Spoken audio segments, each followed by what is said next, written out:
So finally, ito na. Nakita na namin yung sinasabi nilang kakaibangan nila lang. Inkantadong isda na kulay gold. Meron siyang mga kamay. Ayan o, kumalapitan. Totoo nga talaga. At yung kanyang mukha ay kakaiba. So ayan o. So ito yung kanyang pinaka tirahan. Ayan. So, yung kung titingnan natin, yung paghawak niya sa ano yung bagging ba yan? Baging. Sa bagging, parang kamay talaga yon. Tapos, ito siya sabi nila na parang tao. Tapos, yung kanyang paa nagtago na eh. Pero kakaiba po talagang isda na to. Ito po yung kanyang tirahan. Ayan.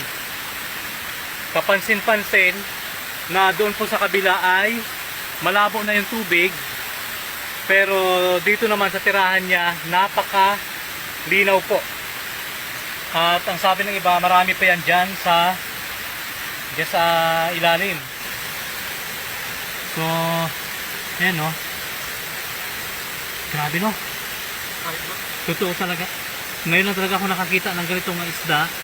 Parang kristal na tubig, malinaw.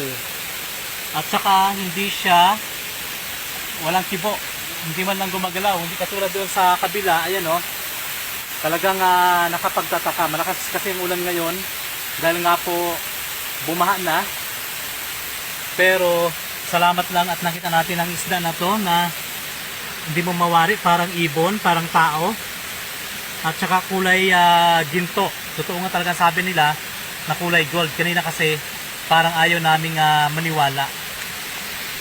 Parang ano na kasi siya kanina, parang dahon. Oo. Ayan o. May kamay nga, no? May kamay talaga. Pero kung titingnan mo siya ng ano, ng biglaan, parang normal lang siya na isda. Oo. Pero kung tititigan mo, yan, makikita mo yung kamay niya, yung pinaka, yung siko-siko, you know. Parang paniki siya na hindi mo maintindihan.